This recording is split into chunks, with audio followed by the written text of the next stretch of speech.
sea, la pornografía genera adicción, funciona a nivel cerebral igual que otras sustancias adictivas. Chavales de 13 años hablando de sadomasoquismo, cuando a lo mejor no se han dado ni un beso. No sé por qué se debe a que ahora se está poniendo como de moda violar o agredir sexualmente o esas cosas, no entiendo por qué. La pornografía básicamente es el reflejo de las fantasías sexuales. Dudo que haya relación, porque siempre han habido ataques sexuales en grupo. Antes se veía menos, ¿pero por qué? Pero porque se informaba menos. Ahora mismo lo que lo ha transformado todo es Internet.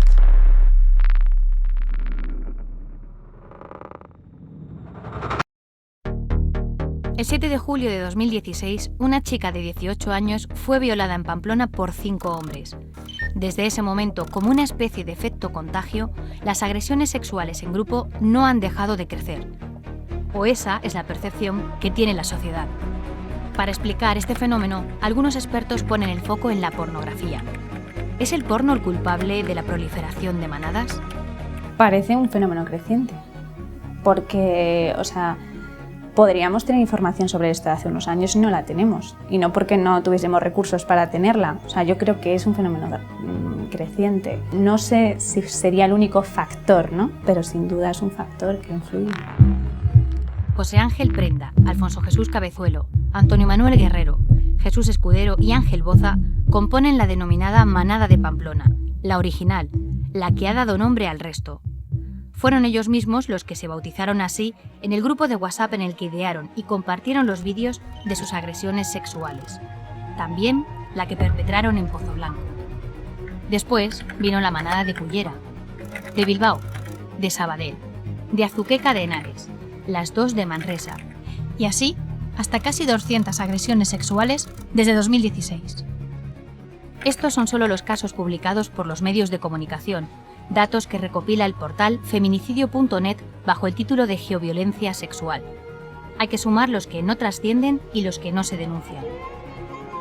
Con estas cifras, la primera impresión de los ciudadanos es que las violaciones grupales han aumentado, pero todo apunta a que se trata más bien de un cambio de mentalidad que ha visibilizado el fenómeno.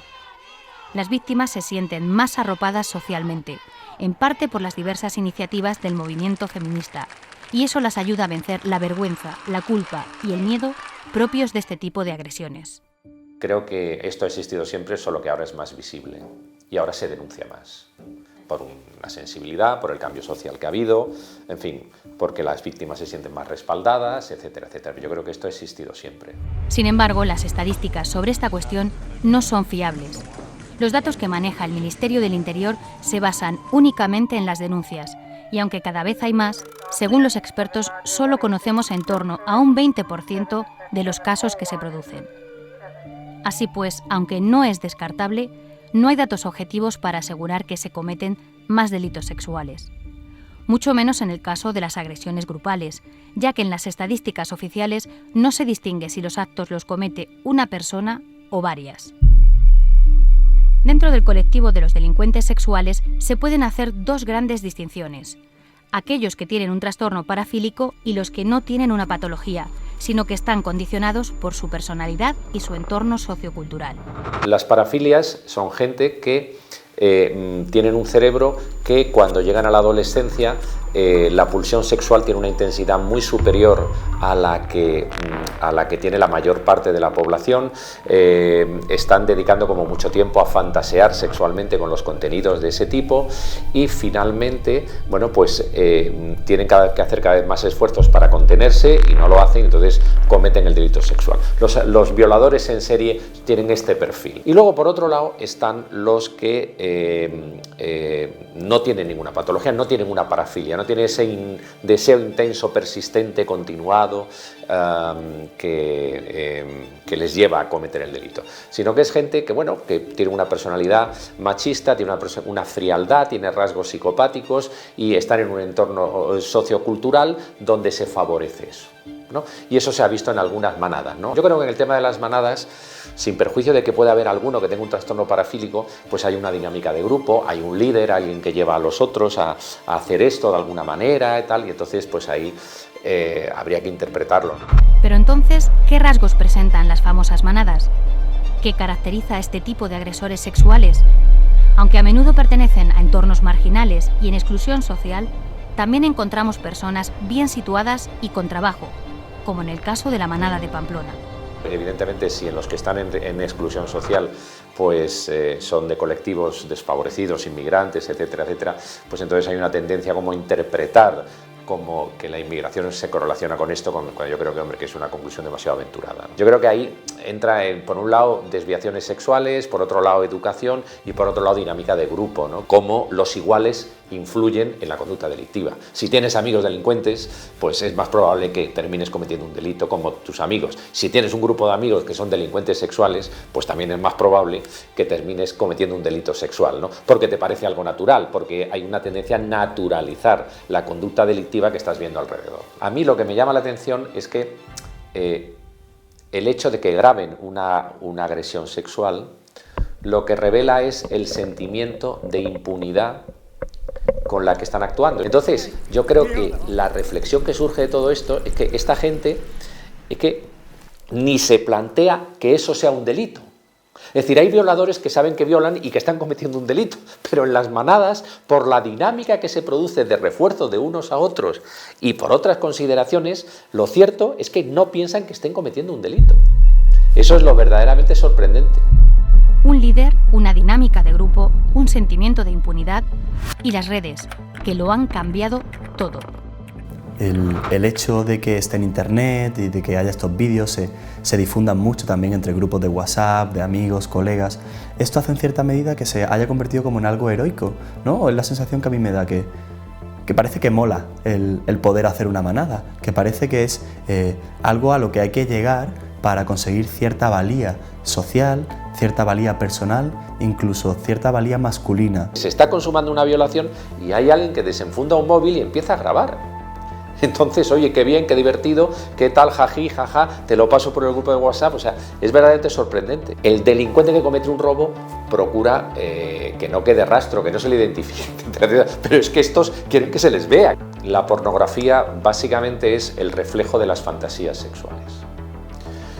Y ahora mismo lo que lo ha transformado todo es Internet.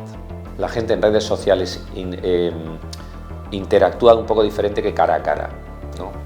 Entonces, yo creo que esta gente se mueve en un grupo, pues, hombres jóvenes, menores de 30 años, donde el tema sexual está muy presente, en donde se está fantaseando con lo sexual, en donde se hacen bromas respecto a lo sexual, se hacen comentarios continuamente. Yo en verdad, una buena gorda entre los 5 en San Fermín sería apoteósico, ¿eh? Es que no hay otra cosa, es que prefiero eso a un pepino de tía yo solo.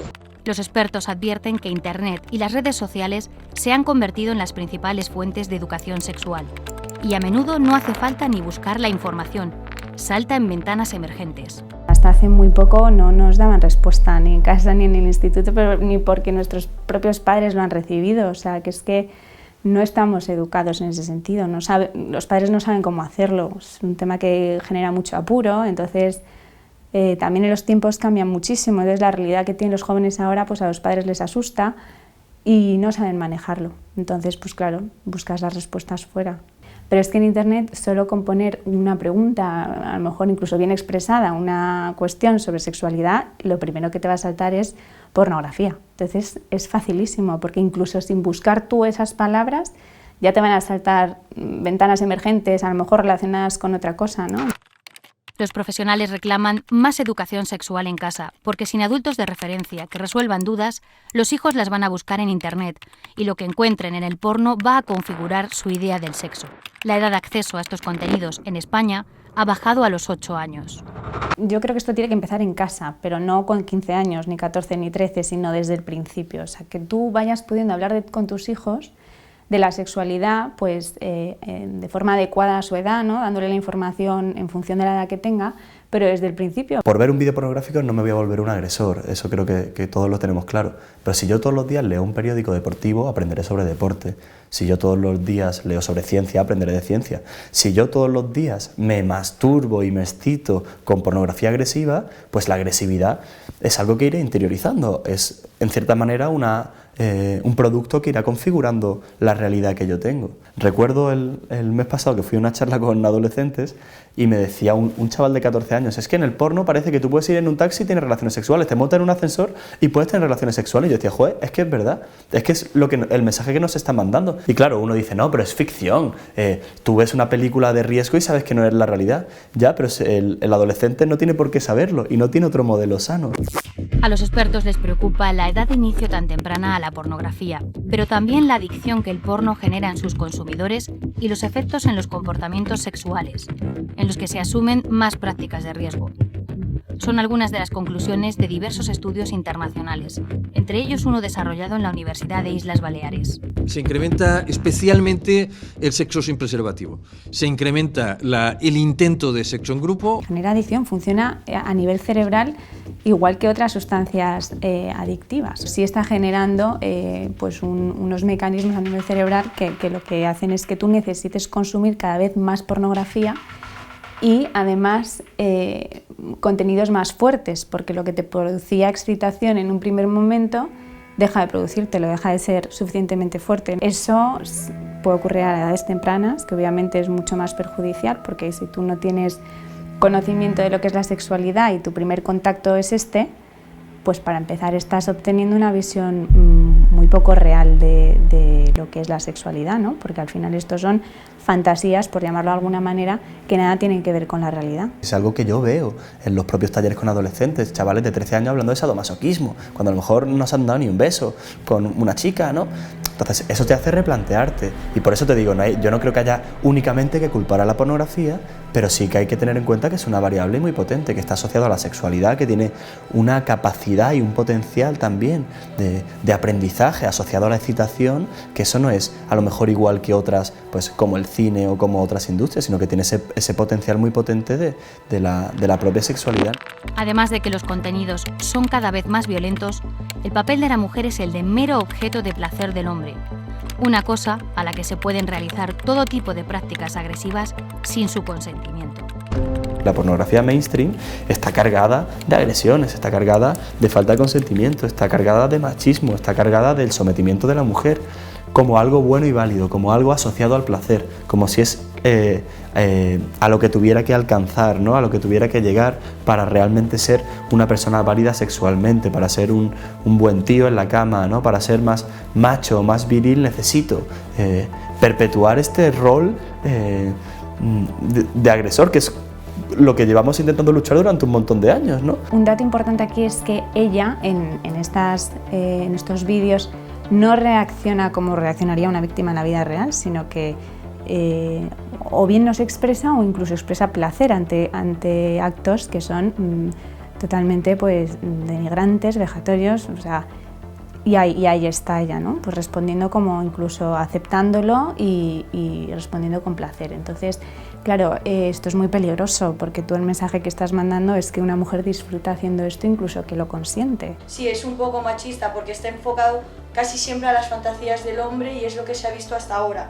Hoy en día, pues he de decir que actualmente ya hay productoras en las que se están estudiando y llevando a cabo las fantasías de las mujeres. Los últimos estudios uno que leía hace poco, que salió en Estados Unidos hace unos años, creo que analizaron los 50 vídeos de pornografía más populares y de esos 50, pues solo 1 de cada 10 no tenía contenido violento, tanto agresiones físicas como verbales, o sea, solo 1, es decir, que la violencia está presente prácticamente en todo, ¿no? Es como que ya se ha convertido en un básico, pero sobre todo porque como el consumo no tiene límite, son 24 horas al día en el móvil, todos los días del año, pues es muy fácil que se produzca esa escalada a toda velocidad.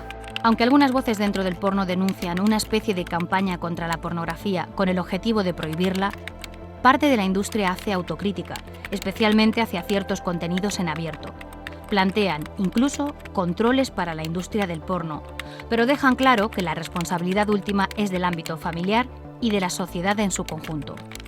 Lo tienen las páginas que tienen acceso tan libre a esos ciertos vídeos, porque que tú tengas un vídeo libre de una violación a una niña o de teens o cosas así, que se pueda llegar a meter a un niño de 8 años en ese vídeo y que se pueda ver sin dejar un rastro de teléfono, sin dejar un rastro de lo que sea, de un DNI, de lo que sea, porque es que eso tiene que, o sea, debería de estar puesto. No puede estar aquí en libre albedrío, porque es que aquí entonces, ¿qué pasa? Ya no podemos cargar esta responsabilidad a la pornografía, en ningún aspecto, porque ya no depende de nosotros, ¿vale? O sea, es como yo, ¿vale? A los 20 y tantos años comencé a hacer pornografía. Antes ya veía pornografía, pero tenía unas series de controles en mi casa. Tenía una madre o una abuela que se molestaba en saber lo que veía. Entonces realmente no podemos cargar toda la obligación a la pornografía. Entonces realmente, ¿quién es el culpable? Para mí, la sociedad en concreto. Cuando, por ejemplo, las personas estamos viendo una película o lo que sea, por ejemplo, en el caso de los niños, ¿vale? En el caso de los menores, están viendo una película, por ejemplo, de una película normal, ¿vale? De que pues sale una violación o sale una agresión o sale una paliza o cosas así, es que realmente esto queda aquí. Y eso tú lo vas a buscar en internet. En un día, en 5, en un año, lo vas a llegar a buscar, y si es una violación te va a salir vídeos o te va a salir, exacto, ¿sabes? O sea, existen estas cosas.